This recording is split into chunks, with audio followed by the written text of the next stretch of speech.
Hello everybody. My name is Nonkanyiso Msweli and I'm a creative, and today I have been invited on the Thekjrealtalk podcast. I hope you guys are going to enjoy this conversation. I hope you guys are going to show love to this channel as a whole. Thank you.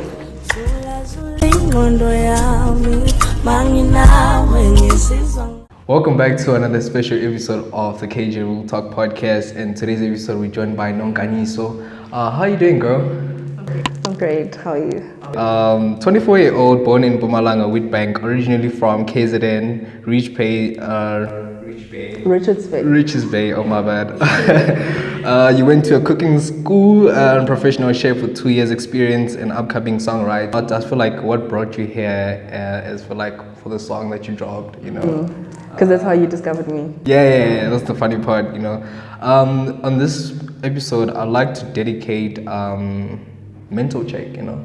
How are you feeling mentally right now? In terms of the music, or just in general? Just in general. I think obviously as human beings, we experience, different seasons and phases in our lives. So I think with regards to everything that I have experienced and the different seasons that I have been through, my mental health has been tested every now and again.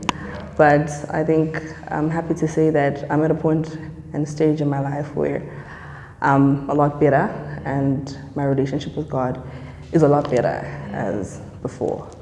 Yeah, so I think it's healthy. So sad. Yeah. Like, what was the first experience when you dropped your first album? No, your first song. My first song. Yeah. I'm so rushing on the album. Don't worry, it's gonna come. Trust me. In fact, you're gonna be the first to know since you want it so much. Yeah. So the feeling, like the night before it dropped, because songs drop at midnight. Yeah. So it felt surreal. It felt like I'm gonna wake up the next morning and it's not gonna be there. Like I'm gonna search it and I'm not gonna find it because I've never had a song released before. It felt like, when you're in matric and that you're waiting for the newspaper or whatever to come and you just want to see if you passed or not. It really felt like that. But when I woke up, because I slept just before time, and then when I woke up, I went on my Apple Music and I searched. I'm like, I can't find my song. And then I texted the CEO of the Let's Sound Out Studios, which is the record label that dropped the song. And I told her, listen girl, where's the song? And then she sent me everything that I needed. I'm like, oh my God. And then when I actually listened to it and I saw it on YouTube and Spotify and all these digital platforms, it was very exciting. Yeah, it was very, very exciting. Like, what's the how are you adapting to the industry? So far, if I'm being honest, there's not really much to adapt to, because I recently dropped the song, so not a lot of people know me. The people that do know me, well, I do. Well, the people that do know me, that I'm like working with, like features and all of that, is people I've been close to even before. So it's like personal relationships kind of vibe.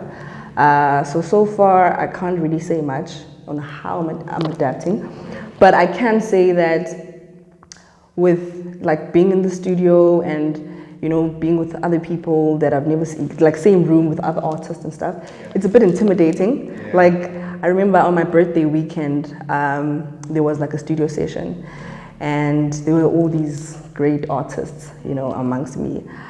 And they were really talented, and I'm just like, oh my God, wow, this is good. And somehow I'm like, do I really belong here? It feels like, why am I here? But so far, I think that's just that. Also, I have stage fright, so that's another issue for me. I remember the last song that I recorded, we literally asked with the producer that the people must leave. Isn't that bad? It's hectic. Like if I'm not used to, because a lot of people didn't know that I could sing. So when the song came out, they were like, hey, okay, you can sing. Yes. So I have like a massive stage fright, which I might battle with, like in terms of performing and all of that. But we'll move. Are you like an independent artist right now? Yes. Okay. Let's talk about the financial stability.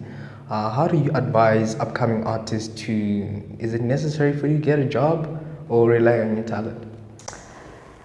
I feel like to each his own. Yeah, should you decide to use someone else's work, you must be informed as to what you should do, who you should pay or whatever, just to have access to that and not get into trouble.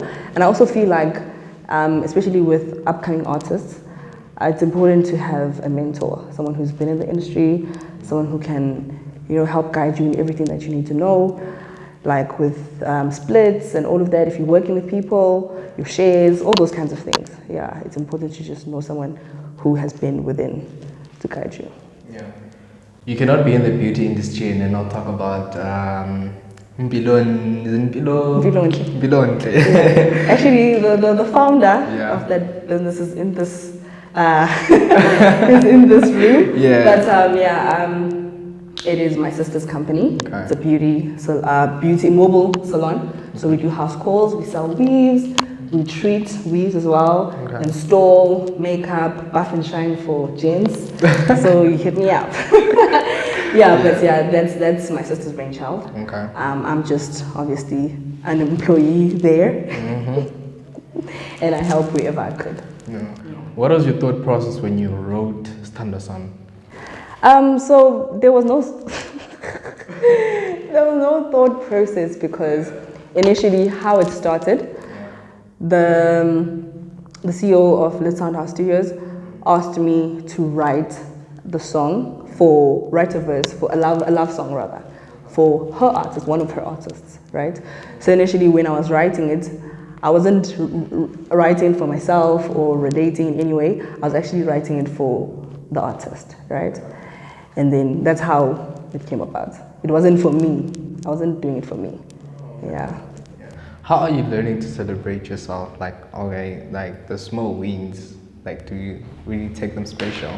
Clear pants and move on.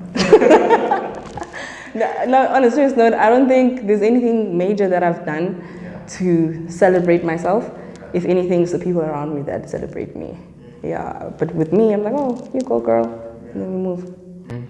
How do you deal with rejection and in the industry? Because it's not really easy, especially when you're upcoming artist. Like, how do you deal with that? It is very much discouraging.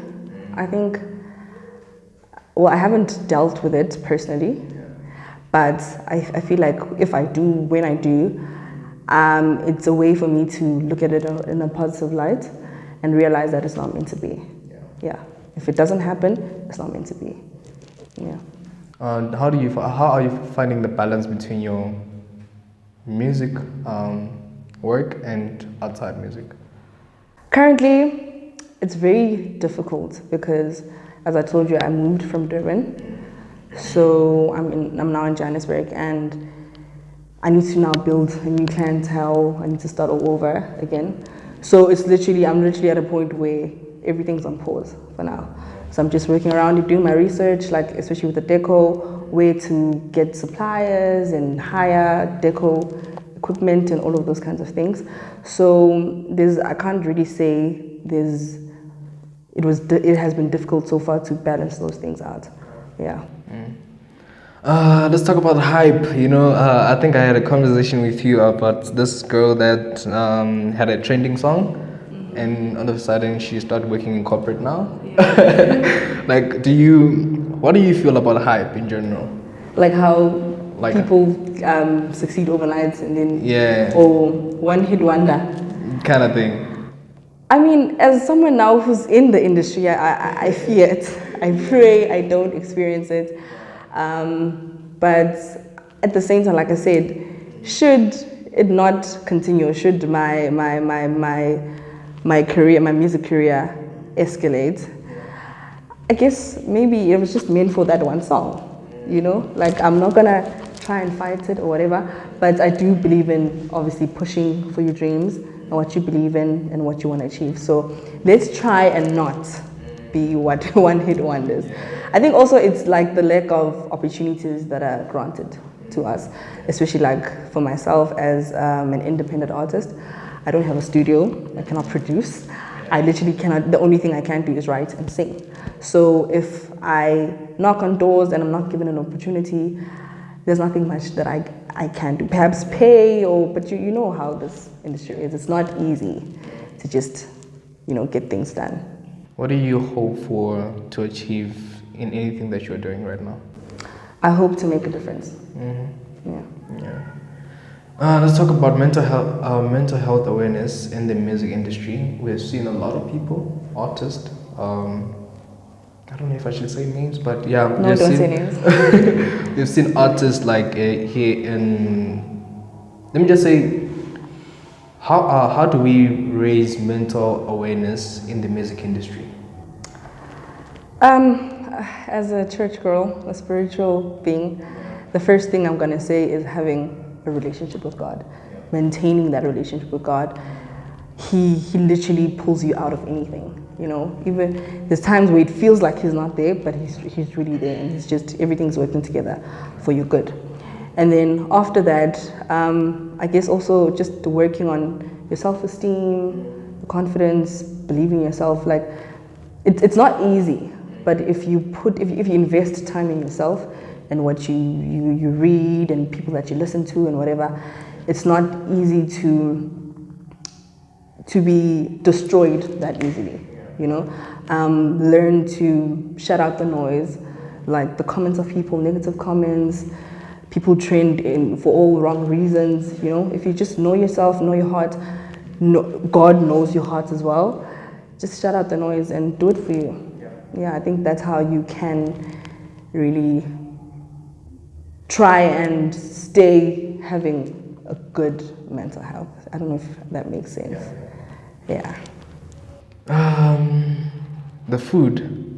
She didn't bring us the food today, but it's fine. She's a professional chef. Tell me about the food business industry. It's tiring. Yeah. It is super tiring. But I mean, I think there's money. I believe there's money because everyone eats. It's not a kind of business where you won't necessarily make money or succeed rather. If your financial management skills are bad, you won't succeed. But it's a business that everyone's a target market for. Everyone needs food. So depending whether you're full-time, like you're an industrial chef or private chef, it's a lot of work. It's very, very, very tiring. And one thing I can say with my experience in the industry for an industrial kitchen, you don't have time for yourself. You literally do not have time. But I think that's why I opted to focus more on the private chefing because it's more flexible hours. I get those gigs. I mean, it's difficult, but it's, for me personally, with everything else that I'm doing, it's a lot better. It works in my favor because now I don't have to focus on one thing. My time is not consumed by one thing. Unlike when I was still in the industrial kitchen, I would literally spend almost every day there, the whole day there. And then you get 1 day off or 2 days off and you're tired. You don't even have, you have to force yourself to live life. You have to force yourself to see your people. For me personally, it wasn't a good experience. So that's why I opted for private chefing. Where can people book you if they want some food, Okay, so my food page is IYN.food_chef Noni. Have you ever got to a point where you feel isolated out of people? Yeah, 100%. I think because I grew up for a long time as an only child, I've always been by myself. So sometimes I do go in spaces and I just feel like I'm out of place, or rather that crowd in particular I don't, relate with. So it just feels kind of offish. Okay. If anyone wants to feature you on the upcoming songs, where can they hit you up? Should I say my number or my Instagram page? Okay, well, my personal Instagram page is Nonkanyiso _Msweli. Yeah. All right. And then my email. Oh, okay. But I have to mention my other pages as well. Yeah, At you four. can. You can. You Okay. can. You So the can. first one is the deco, Yeah. which is inhlakanipho _ Nonkanyiso, which works hand in hand with the food page. Okay. And the second one is bilontle _ luxurious _ beauty. And then I've already mentioned the other four. So. All right. Those who want her number, psych. Thank you for coming once again on the podcast, and I Thank you for really, having me. really appreciate that so much. And I wish you all the best in the music industry. Thank you. And also in the beauty industry. And say shout out to your sister, though she's here, but yeah. I love you, girl. I love you. Show her. Show them. I appreciate you guys for coming on this special episode, y'all. Make sure you like and subscribe. Make sure you catch on the next episode. Bye.